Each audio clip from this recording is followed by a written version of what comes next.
दरअसल बुलडोजर की शुरुआत उत्तर प्रदेश से हुई।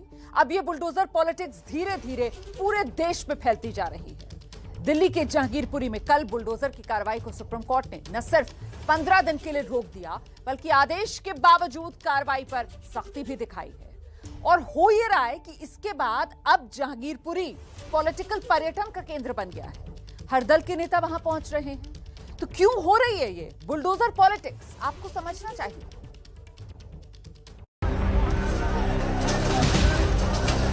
कहीं दुकान तबाह हुई तो कहीं मकान ढहाए गए।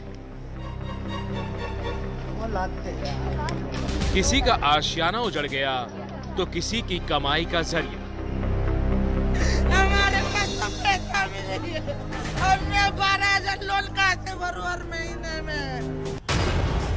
जहांगीरपुरी में कल सुप्रीम कोर्ट ने बुलडोजर पर जो ब्रेक लगाया वो कम से कम अगले 15 दिनों तक जारी रहेगा।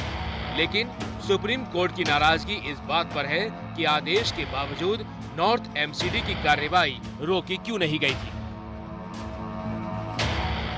अगर ये डेमोलिशन रुक जाता ऑर्डर मिलने के बाद, ऑर्डर की खबर पहुंचने के बाद, तो शायद कुछ कम डेमोलिशन हो पाता। लेकिन इस बात की जानकारी हमने कोर्ट को एफिडेविट के जरिए दी है। कोर्ट ने इस बात पर पूछा है कि ये क्यों चलता रहा इस तरह, उसको हम देखेंगे और उसको एग्जामिन करेंगे। ऐसा कुछ भी नहीं हुआ। जैसे ही हमें माननीय सुप्रीम कोर्ट का आदेश मिला वैसे ही एक्शन बंद कर दिया गया। उसके बाद कोई भी कार्रवाई नहीं हुई। लेकिन सर कई सारी चीज़ें फिर भी चल रही थी, मतलब बुलडोजर चल रहा था वहाँ पर। नहीं, ऐसा कुछ भी नहीं है। अब कहने में जो मर्जी आप कहते रहे, मगर जैसे ही हमें आदेश मिला तुरंत ही कार्रवाई को बंद कर दिया गया। देश भर में चल रहे बुलडोजर एक्शन के खिलाफ जमीयत उलेमाए हिंद की तरफ से दाखिल याचिका पर सुनवाई करते हुए सुप्रीम कोर्ट ने जहांगीरपुरी मामले में दखल दिया और वहां पर यथास्थिति बनाए रखने के आदेश दिए। सुप्रीम कोर्ट में सुनवाई के दौरान जहांगीरपुरी के याचिकाकर्ता के वकील दुष्यंत दबे ने कहा, एक समुदाय को निशाना बनाया जा रहा है। 5 से 15 दिनों का नोटिस मिलना चाहिए। बीजेपी के आदेश पर कार्रवाई हो रही है। पीड़ित पक्ष की तरफ से वकील सिब्बल ने कहा, अवैध निर्माण पूरे देश की समस्या है, लेकिन एक समुदाय को निशाना बनाया जा रहा है। इस पर जस्टिस नागेश्वर राव ने बड़ी टिप्पणी करते हुए कहा, हम देश भर में अतिक्रमण रोकने का आदेश नहीं दे सकते। पीड़ितों और याचिकाकर्ताओं के वकील का जवाब देते हुए सरकारी वकील तुषार मेहता ने कहा, इलाके में 19 जनवरी से ही अभियान चल रहा है। एक संगठन जमीयत ने मामले में कूदकर इसको जटिल बना दिया। खरगोन में हिंदुओं की भी 88 संपत्ति तोड़ी गई।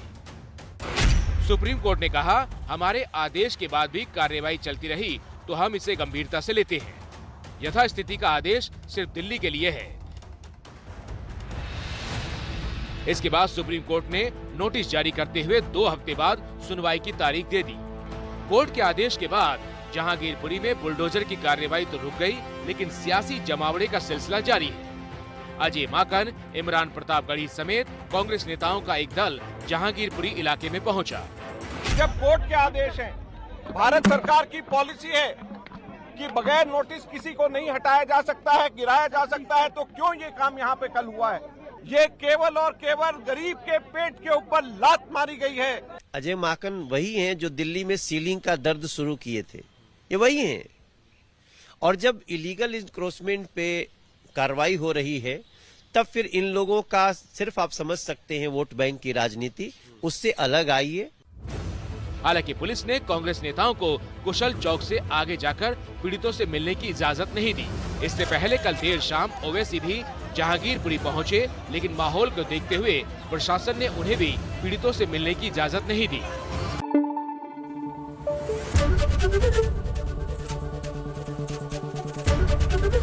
एबीपी न्यूज आपको रखे आगे।